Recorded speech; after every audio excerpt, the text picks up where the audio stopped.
This is Jennifer Gonzalez welcoming you to episode 120 of the Cult of Pedagogy podcast. In this episode, we're going to talk about how one school district got comfortable talking about race.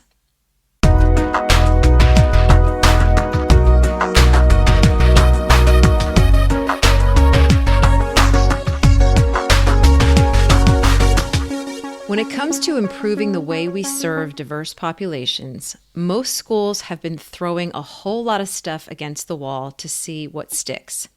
One-day trainings, book studies, attending sessions at conferences, bringing in speakers. There are a lot of people doing great work in equity, so we use what we find when we find it and squeeze it in with all the other initiatives meant to make our schools better. If this sounds familiar, you may be starting to feel like this piecemeal approach is lacking cohesion, that even though you and your colleagues have been shifting your practices to some degree, something is missing. Maybe it's that only some staff members are really on board with the changes, while you're sensing resistance from others, or behaviors are changing, but you get the feeling that hearts and minds are not fully present.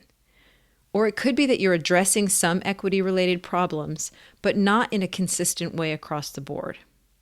One school district that found itself in this situation was Broward County Public Schools in Florida, the sixth largest school district in the United States. Broward County encompasses 31 cities and serves nearly 300,000 students from widely diverse backgrounds, representing nearly 200 different languages and cultures. Although the leadership at Broward had always made efforts to meet the needs of its diverse population, they wanted to do something that went deeper. What they found was Courageous Conversations About Race, an online course that teaches participants how to talk about race in open, honest, and productive ways. The course is built around the idea that one of the biggest barriers to making progress on race-based issues is people's discomfort with talking about it. So it gives participants the tools they need to have these challenging conversations. My guests today are David Watkins, Director of Equity and Diversity for Broward County, and Glenn Singleton, who developed the Courageous Conversations program. We'll talk about why Broward County decided to enroll 300 teachers in the course, how the program works, and the ways teachers have changed since completing it. Before we get started, I'd like to thank Kidem for sponsoring this episode. Administrators, you spend countless hours designing and revising curriculum to ensure it's rigorous and standards aligned. Once it's out of your hands, how do you measure its effectiveness without having to wait till the end of the school year? And teachers, you spend countless hours contextualizing and individualizing lessons to meet the needs of your students. How do you show off those personal touches to your administrators, especially if they improve student outcomes? With Kidem, both administrators and teachers gain a set of unique tools designed specifically for them. Kidem Academy helps school and district leaders build systems of continuous improvement by being able to design, measure, and act on curriculum in real time across classrooms and schools. And with Kidem Classroom, teachers can find thousands of free teaching resources, share work with students, and communicate feedback on assignments. With Kidem, school and district leaders can support the work happening in classrooms in a more effective and timely manner. And most importantly, they can let teachers do what they do best. If you want to try it out, you can get a 2-week free trial at go.kidem.co/free trial. That's go.kidem.co/free trial. Support also comes from Pear Deck, the tool that helps you supercharge student engagement. With Pear Deck, you can take any Google Slides presentation, add interactive questions or embed websites, and send it to student devices so they can participate in real time while you present. And now, Pear Deck has teamed up with Google on Be Internet Awesome, a free digital citizenship curriculum that helps kids learn to be safe, more confident explorers online. Pear Deck educators worked with Google to create interactive presentations that accompany the lessons from Be Internet Awesome. Each one gives teachers a simple way to introduce a concept related to digital literacy. And because they're editable, they're easy to tailor to your student's grade level. The basic version of Pear Deck is free, but my listeners can now get a complimentary 60-day trial of Pear Deck Premium with no credit card required. This will give you access to features like the teacher dashboard, personalized takeaways, and more. To learn more, head to peardeck.com/cult of pedagogy. The Cult of Pedagogy podcast is part of the Education Podcast Network. The EPN family now includes 30 different podcasts, and each one is focused on education. One of the newest podcasts on the network is called Leading Equity. Host Dr. Sheldon L. Akins shares interviews and stories from Voices of Equity in Education today and supports educators with the tools and resources necessary to ensure equity at their school. Check out Leading Equity and all of the EPN podcasts at edupodcastnetwork.com. Now let's learn about Broward County's experience with the course Courageous Conversations About Race. We'll start by talking with David Watkins, Broward County's Director of Equity and Diversity, about why they felt their district needed to take their equity work to the next level. Our district has always prided itself on being progressive, for being innovative, not only with technology, but with how we reach our most vulnerable youth. And so the work around the elimination of the school to prison pipeline with looking at discipline disparities, or school related arrests, expulsions, suspensions, looking at how we better address our graduation rates, how we look at increasing the reading readiness for kids by third grade, kids being able to learn to read by third grade and then read to learn after third grade. There's so many of these initiatives we've been doing. But what we found was a lot of pockets of good work, but not a systemic process to make sure that it gets into the hands of teachers across the system as end users. Our largest single ethnic group of students is Haitian descent. Many of our children who are African American, by how they present themselves, often their families don't identify primarily as African American, but a representation of their ethnic heritage from their island nation. We have a very large Hispanic community, which is not primarily of Mexican descent, which is what is how is represented in many parts of the country.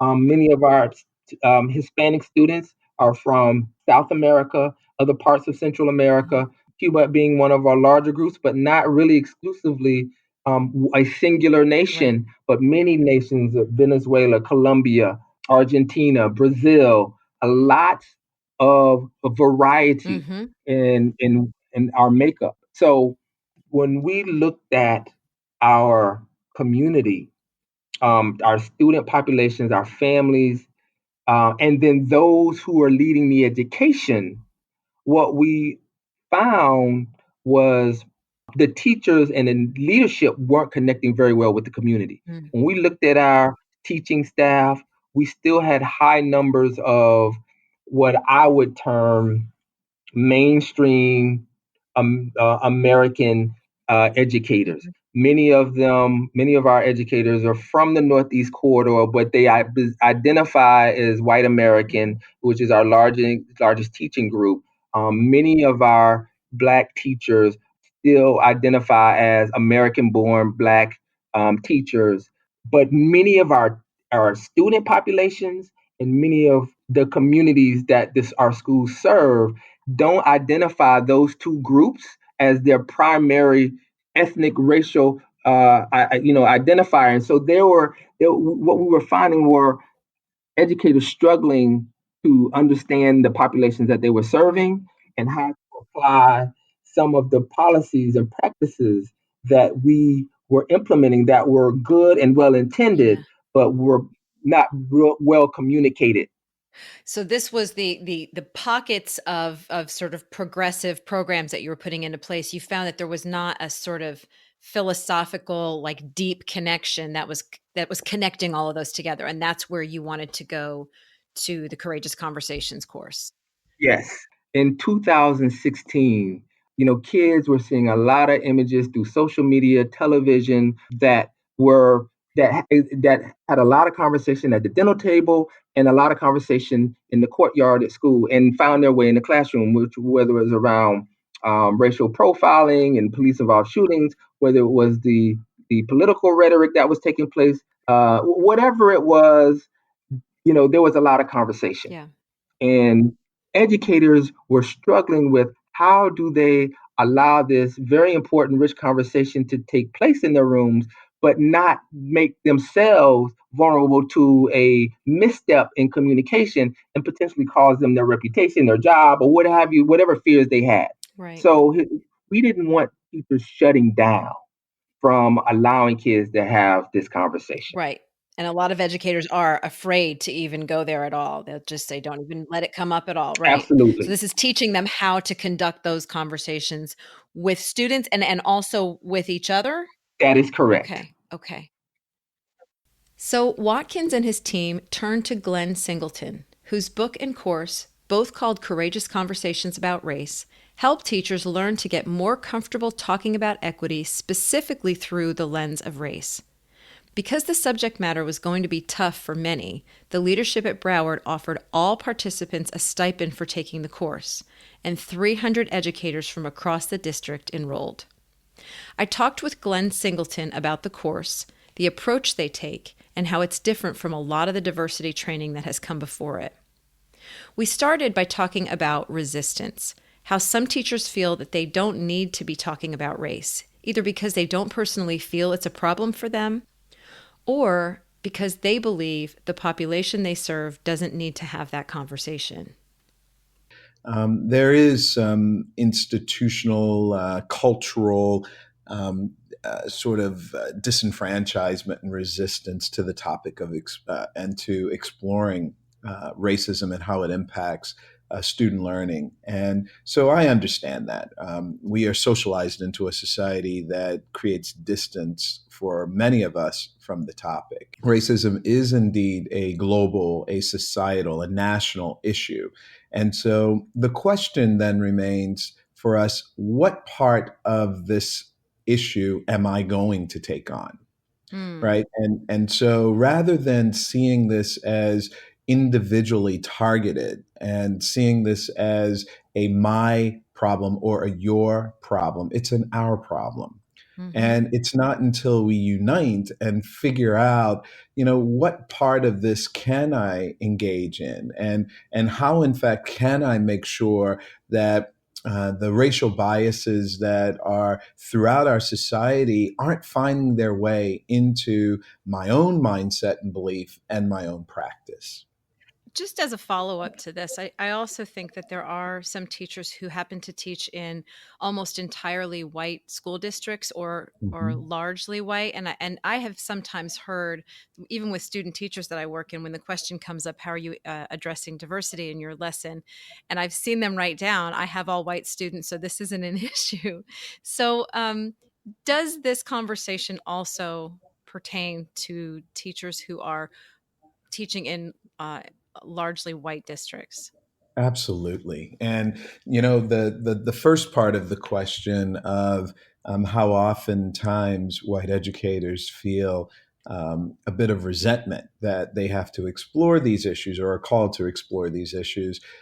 What I hope for in all of our students generations down the road is that they don't have to have these conversations anymore. And that's going to be only possible if, in fact, we invite our white students to understand how race impacts their experience and to be very clear that white is a race. And so when we're talking about race, we're talking about the full spectrum of racial identity that includes and is the majority white. And when we talk about racism, then we're talking about that system of oppression and that experience that people of color often call out because they are targeted by the racial injustice. And so, to understand how this all works, we all need to participate. And it's probably most important that the all white classroom also develops some will, some skill, and knowledge, as well as a capacity to be able to investigate, examine, and understand how race has played out historically, how race plays out today, and what those sort of vestiges are that find their way into each and every one of us in the classroom as well as throughout the community. There's one of the things that I was reading in your book early on had to do with typical responses to this idea that we do have a racial problem in schools, which is that if we start by noticing that Black, Brown, and Indigenous students tend to underperform in a lot of cases, a lot of teachers will immediately respond to that by saying, well, it's an economic issue. It is a poverty issue. It's a cultural issue. It's got nothing to do with race. And so, and I may be jumping ahead to one of the agreements of your training, but I feel like that may be something we should sort of nail down early on. Sort of the Absolutely. question of why race and not all of these other things. Right. And it's not really why race versus those other Mm, things. It would be unusual, and I frankly I've never heard a person say this has nothing to do with economics, mm, right? And so the corollary of how we can say it has nothing to do with race proposes a real interesting place to begin this conversation. What happens with race is that disparity exists across all economic demographics. And so there is a racial disparity appearing not only in the poorest student groups and among those students, but there's also a gap that appears in the highest economic band. And so this racial disparity does not go away just because we are higher educated or mm, we are more resourced economically. It permeates society at all economic levels. And so it shows up, it appears differently, but it's still present. I like to say always that, when people of color go off to medical school, they experience racism that's inherent in the medical school curriculum. mm, And they experience a system that has not been equipped and accustomed to seeing people of color in the role of medical students, let alone in the role of physicians. mm, And so these people of color who are now college graduates and have earned admission into some of the best, most prestigious medical schools still have to fight an institutional and societal barrier that just because of the history where people of color were not invited into these trades and professions and so forth, they have to continue to prove that they belong there. mm, They are often not seeing doctors and mentors and so forth that look like them. And they will then, once they become physicians, continue to speak of many times patients not wanting to have mm. doctors who are people of color. So let's talk about how schools have tried to solve this problem in the past. Many schools have attempted to address the issue, especially since No Child Left Behind, that they know that they have to do something, and they have attempted to hire in companies or have diversity trainings. But a lot of times these tend to fail in terms of achieving any meaningful results. Why do you think that is? Yeah, well, as a person who really came into this work through that more traditional mechanism of providing a broad scale diversity training, I think that the first reason that diversity training tends not to work in its traditional form is that we don't address the why up front. Mhm. And so people, and in this case, teachers, don't necessarily understand why they're engaging in a kind of training that is to help them to understand how difference plays out, what differences are, and why understanding that actually improves their productivity and their work. Mm, And so that why is something that we tend to skip over. It's kind of an arrogance in the curriculum and approach, if you will. And what you noticed in my book is I put the why up front, yeah. and you got to explain the things that sometimes we sort of take for granted and believe that people already understand. We've got to get more basic, and we've got to do it in a way that does not diminish or insult the intelligence of the audience. Teachers are very smart people, right? Mm-hmm. But what this is saying essentially then too is that it's not just an exploration of the why and the what, but at some point in this development, folks need to be equipped with skills. They need to be equipped with tools that will help them to do their job more effectively, and they can see the results. And so when we begin to work with people and we work with them not only at the the why level and then we give them the tools and skills level, but the unique part of the work that we've been doing is that we have developed a way of helping educators to examine their beliefs. And with this understanding that beliefs drive behaviors which determine results, if in fact we don't give educators a safe place with time and attention to examine those beliefs, the many behaviors that are connected to a single belief, one belief, race doesn't matter, will play out in so many ways in the classroom daily. And so when we can examine that belief with the educator and allow that educator to actually transform that belief, that's when behaviors are transformed. That's when results are transformed. And so this process is necessarily a more comprehensive process than traditional diversity development and professional learning has taken shape. And this whole idea of allowing educators to get at beliefs and to transform those beliefs, and then give educators license and permission to look at new ways of exercising those beliefs in the classroom through their curriculum instruction and assessment practices. That's been the goal. Okay, and we're going to be getting into, and actually in just a few minutes, some of the specifics of the way that you Mm-hmm. actually make that happen.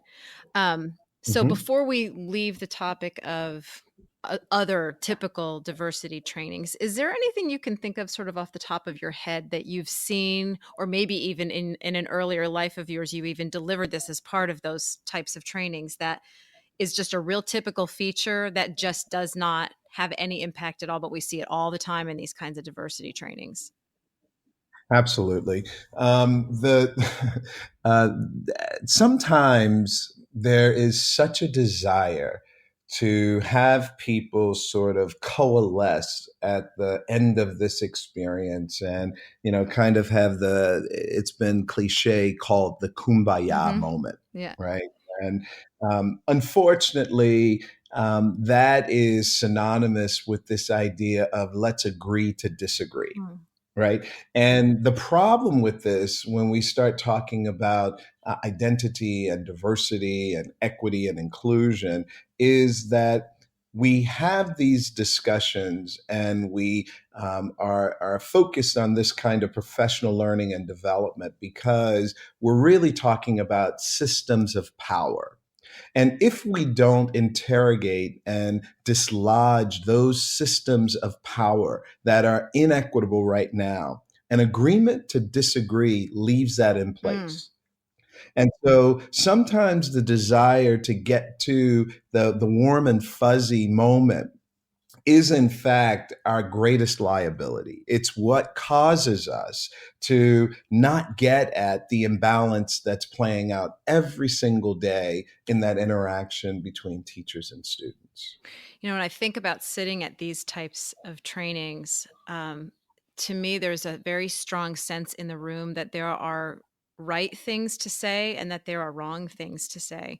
And most of the people in Mm, the room, particularly the white people in the room, look terrified to say the wrong thing. yeah. And so there's almost like a script that everyone follows of saying all the right things, and everyone walks out with the kumbaya moment behind them, and then they end up going off into their pockets saying, can't believe we had to do this, or then they really talk about what they really think. Mm, and mhm. and to me, the title of your whole program of Courageous Conversations, it's what you're really pushing for here is that we need to be saying what we're really thinking, and be having those uncomfortable moments in the training, and the training in and of itself shouldn't just be a 2-hour thing that we're doing anyway. This is an ongoing process. Am I getting that right? You're right on. And when I'm approaching a group, and the foundation work that we do, the first training that I wrote in 1995, which we're still doing all over the world, Beyond Diversity. I have to indicate to people that we actually have to have a greater desire to be effective than to be right. Mm-hmm. and and so the safety that people have allowed themselves to feel, knowing that they don't know what to say that's proper, Yeah. uh, perhaps that's not offensive. What we want to do is we want to trade that in, right? And say that in this professional learning setting, it's absolutely okay to step into that place where you really don't understand. And any conversation that you are withholding, that you believe you need to have as a sidebar out in the parking lot, etc., I want you to question why you are not willing to have that conversation in the forum for learning. And I want you to also think about this from the mindset of your students. Because if students function that way in school, they'd never learn. They don't come in understanding the chronology, if you will, of the Civil War, or of any kind of biological or mathematical theorem and experience that they're learning. They have to ask questions, and more than likely, those questions are going to reveal their ignorance. Right. And they are allowed to be ignorant because they have not yet learned.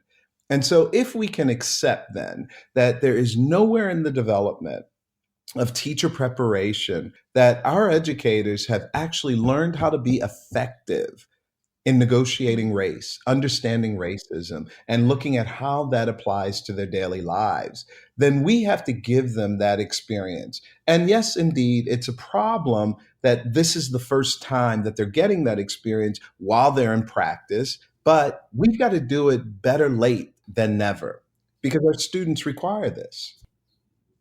So, what is the core structure of courageous conversations about race in terms of what are Yeah. people actually learning to do? So, the first part, which we've talked about, Jennifer, is it is creating that foundational understanding. It's giving the why, so we don't propose that, educators who come into Beyond Diversity training face to face, or who take courageous conversation online through PCG, actually have that sense of why are you compelled? Why are you sitting here? Or why have you been asked to engage in this work?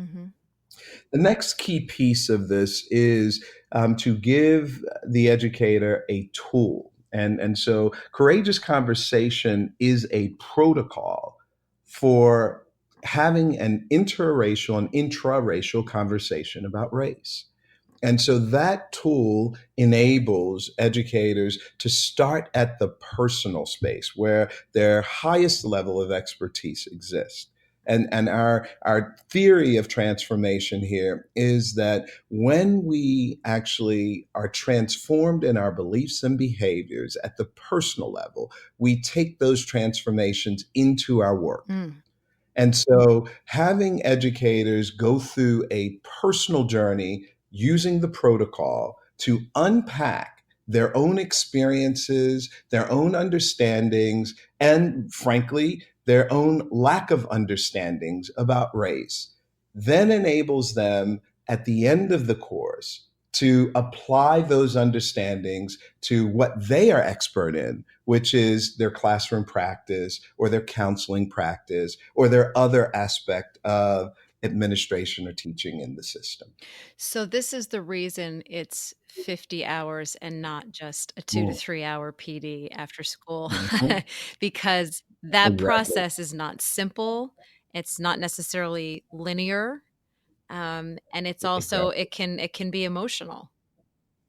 Absolutely. And not only is it emotional, but one of those tools that we're providing for the educator is the tool that allows them to engage with the topic of race, not only from the place of feeling, but from the place of believing, the place of thinking, and the place of acting. And that's called the Courageous Conversation Compass, right? And so with that, we are inviting educators to bring their whole selves into an understanding of race and then utilize their whole selves to engage in their practice at the classroom level. One of the ways that you do this, a big key piece of the protocol, is what you call the 4 agreements of courageous conversations. Could Yes. we review those quickly so people have some idea of that? Okay. Absolutely. Absolutely. And so just to sort of couch it first in a frame, I've said, courageous conversation is a protocol for being able to engage, sustain, and deepen intraracial and interracial conversations about race. And so in it, we're using 3 tools: the compass, the agreements, and the conditions. And we are progressing the conversation at 3 levels: how you start it, how you hold on to it, and how you take the conversation to a place where the conversation in and of itself is an act of transformation. And so the agreements then are sort of the rules of engagement. And there are 4 of them. The first is that we stay engaged in the conversation. It recognizes essentially that in our society, we have been given permission to disengage from this conversation. And so if we hold ourselves in the conversation, and very specifically, if we hold ourselves in a holistic way in the conversation, those are the 4 aspects of the compass. So, Jennifer, when I have this conversation with you at the personal level, which is that engagement point, I am going to bring to you not only my thinking about race, but I'm going to bring to you my beliefs about race, my feelings about race, and how I'm called into relationship with the topic, my acting around race. Okay. The second is that I am going to experience discomfort. And that discomfort arises because the inception of race, the beginning of race, was not such a beautiful moment in the human trajectory. Okay. Race is a social construction. It was made up. It was not made up for good reasons. It formed a hierarchy of people around an artificial idea. And so when we discover how that's become implanted in the way we think, believe, feel, and act, there is some turmoil as we do that self-discovery. And therefore, we have to get good at being uncomfortable. And rather than trying to exercise a inauthentic peace, which has been the traditional diversity training challenge, we're actually building the educator's capacity to stay engaged as it becomes uncomfortable, to raise my capacity to be uncomfortable. We call that productive disequilibrium. The third is to speak our truth, right? Or to speak your truth, essentially, my truth. And we come to this conversation with a willingness to share what's real for us. And even if what's real for us is not what's real for others, or what's real in the macro, the global, throughout the whole district, we need to start from a place of what makes sense to me. And that's the initial conversation. And then the final agreement to expect and accept non-closure. And that is that we can't have educators frustrated because they can't fix it, tie it up in a bow, and have it done.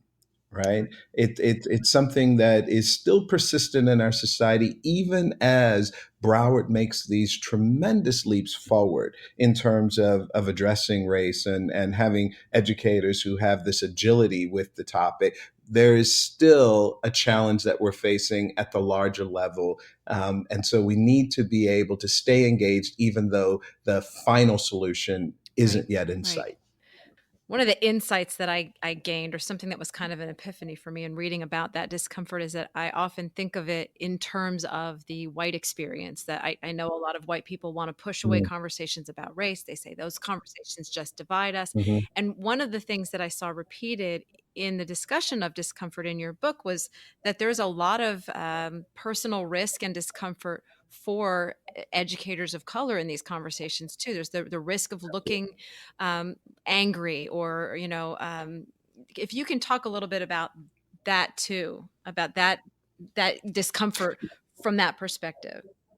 Yeah, well, the first thing is I think that sometimes when we get to this particular agreement, we tend to focus on how white people, and in this case, white educators, experience that discomfort, and when we fail to see that the discomfort is universal. Yeah. Okay, it's universal, and it's sometimes from these different directions. That is to say, that earlier in the podcast we were talking about how white educators might experience some discomfort because they don't know what to say. There's a kind of ignorance around the topic, right? And so the appearance of being ignorant is sometimes more uncomfortable for white educators than actually being ignorant. And that has to be grappled with, and they have to actually work through it to discover that the enlightenment is where the healing comes, right? And so this whole building of capacity to be comfortable with discomfort is critical. Sometimes white educators also mistake safety, a lack of safety, for the discomfort that they feel. Right. And what I like to say always is that, folks have not come into courageous conversation and been, harmed the way that racism harms people. Okay. What has happened is that you just touch into these places of discomfort because you discover that you are not immune from the perpetuation of racism or the internalization of racism. And so when we start to also understand that people of color are very uncomfortable as well, because we have been trained in society to withhold our truth. And to withhold our truth about racial injustice for this peace that people feel in their ignorance. Yeah. And so this, and you can think of the mantra that we were taught, ignorance is bliss. Well, it's not bliss for everyone. It's actually quite destructive and debilitating, and it leads to these outcomes that we see in education when people are resting in blissful ignorance. So for people to get just a general sense of what the training looks like, you're leading people sort of progressively through different conversations, using these different agreements and protocols that are set up that keep them in the room, and really it's not that they finish this with, okay, now I know exactly what to do. It's more that the value is in having those conversations, raising awareness, and having a set of communication tools in order to continue basically that work beyond the training. Absolutely. We have been trained to not see race and racism, and we have been trained to not talk about it when we see it. And so we are actually providing two aspects here, which I believe are critical. One is we have to raise consciousness, and two, we have to offer healing. Right? Because when people come to understand, when there's no longer ignorance, whether it's about the topic and how I connect to the topic, or how to negotiate and have the conversation, people of color across the country and around the world may have high levels of understanding about what is race and racism, but have not developed a way of communicating that effectively, where the person that they're talking to, particularly the person who does not share their racial identity, is actually able to stay in the conversation.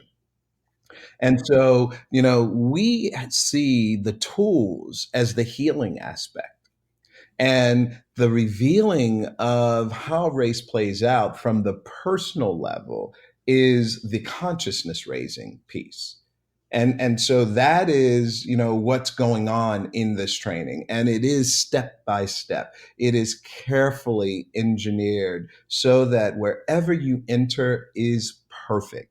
And everyone is entering from their own place. You're not in this training to reference yourself to another person or another group of people. You are referencing yourself from where you begin to where you end. And if you can experience growth and understanding, consciousness and healing as you make that progression, that's what enables you to develop the high level of efficacy to transform your practice in the classroom. And so that's what you're seeing now in Broward. And this is the exciting part of this work. It is, this revelation that, I actually am connected to this topic. My connection is not something that needs to be debilitating, something that needs to be shameful. It's something that I can actually grow through. And as I'm doing that, I actually discover myself in a way that I'd rather be than how I was. And this to me is, what makes my work, I think, the best work in the world, because I watch human transformation happen in a relatively short period of time around a topic that so many believe is irretractable. You just can't do anything about it. The course is comprised of readings, online videos, personal coaching, and online discussions where participants dig into these challenging topics. Watkins says this combination of factors really helps educators take the risks that are necessary to grow. There's coaches and there's some modeling. There's the group chats, so they present the scenarios, and then staff then they go into expressing their thoughts, their feelings, their experiences, and there's a dialogue that takes place online. And I find, and it's pretty interesting that you can do this as an online platform, as opposed to exclusively doing it in person. Yeah. And it was interesting because we actually found that the conversations were more authentic. And unfortunately, and I say this as I, because social media has created a platform for people to say things they wouldn't say in public. It meant that it also gave the online user sort of the safety of saying something that they may not say in front of others. So we really got honest feedback, we felt, Yeah. from the participants. Were they talking, when you say online conversations, are you talking sort of like a message board or like Skype, like video chat? No, like through a message board, like through the conversations of messaging. So it's written conversations. Yes, Got it. written conversations. And there is some components where you have the coach, the facilitator, to come on. We do videos, so there's video components of the work. And so you're looking at that as well. There are articles that you're responding to that, push your thoughts, challenge your thinking. And so the resources through Pacific Consulting Education have been phenomenal because people always ask the question, well, how can you do this in a relatively short amount of time, but also how can you make it engaging? And one of the things that we found very enriching is you have all of the articles and resources already there for you. And then you have the coaching who kind of help guide you through the conversations and really forces you to really be descriptive and thorough in your expression. I mean, they really provide the guidance in how you present protocols to groups and for yourself, even among your friends. Right. So how did things go? Since the first wave of educators completed the course, both Watkins and Singleton have seen impressive results. Not only did cohort members give overwhelmingly positive feedback, they demonstrated big shifts in mindset. Here's David Watkins again. Out of 300 people, we only had 3 people who did not complete the course. Wow. When we did the surveys of how they felt about the course, we struggled to find anyone critical of from their feedback. They all just gave it glowing reviews. They believed that this was something that they've been waiting for. That this having this type of online experience and addressing something that's been as taboo and giving themselves, equipping them with the tools and resources to better communicate with their own students, they felt like was something they had not seen before. Hmm. In addition to that, the belief that it was they were leading this, and this they felt that they were leading this work, and so you had teachers deciding to go back and get their master's or their doctorate in Wow. some related field. You had a lot of teachers who said, you know what, I was thinking about leaving education. Now I'm actually thinking about not only staying, but doing something more impactful. We saw teachers see themselves now as equity. I'm using the word warriors, but um, when I started looking at the signatures of a lot of the teachers who had gone through the course, they put equity liaison as their signature. As they identify, what they do, and what it began to do for them was they then become the point person in their school as the go-to person to for school leadership and for colleagues to ask questions, to facilitate conversations, experiences, opportunities related to what they learned through the Yeah. course. So now they were being asked to facilitate professional learning that from the learning that they gained to their entire faculty. Wow.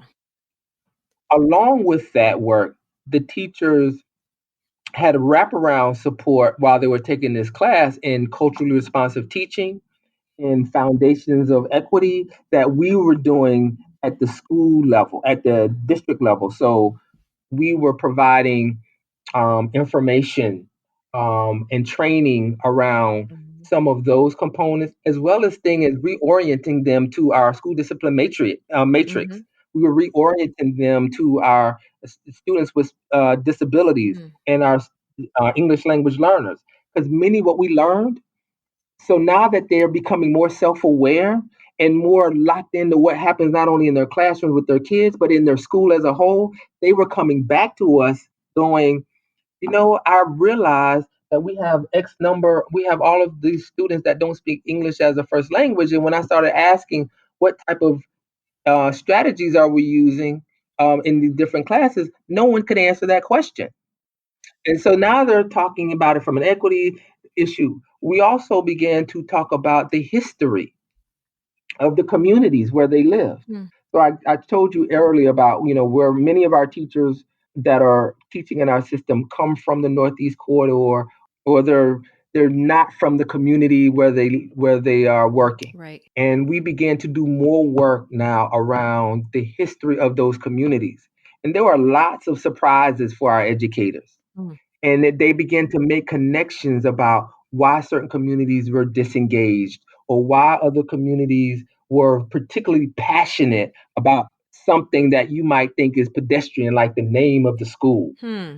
And now we're able to better articulate, but also give context and have conversations that are not threatening, aren't divisive, Yeah. and make people feel safe. Because for many of the communities that are, we're a large urban school district. So being in a large urban district, there is a lot of distrust for our system. Yeah. That comes with a lot of suspicion because of people's personal experiences or what they've observed historically. And I'm not talking just people in their 30s or 40s who remember high school or middle school or even elementary, but I'm talking about some of our folks who've been in Broward County since the 1940s, 50s, and 60s. Yeah. Those people are still living, and those folks can influence how they feel about the schools that serve their Yeah. children, their Yep. grandchildren. But your current staff of teachers might not have ever learned about that had they not been through this type of training where they can get comfortable asking those questions and be open to Correct. hearing those stories. And so that just builds a completely different foundation for the whole community. That's correct. Yeah. So that's what this course does. The course really just opens the Yeah. dialogue. Right, It right, right. makes people feel comfortable. I'd like to give a big thank you to David Watkins and Glenn Singleton for taking the time to share their experiences with us here. If your school or district would like to learn more about the course, start by visiting courageousconversation.com. From there, you can contact the team and they can talk with you about where to get started. For links to the Courageous Conversations book and all the other resources mentioned in this podcast, visit cultofpedagogy.com, click podcast, and choose episode 120. To get a weekly email from me about my newest blog posts, podcast episodes, and products, sign up for my mailing list at cultofpedagogy.com/subscribe. Thanks so much for listening, and have a great day.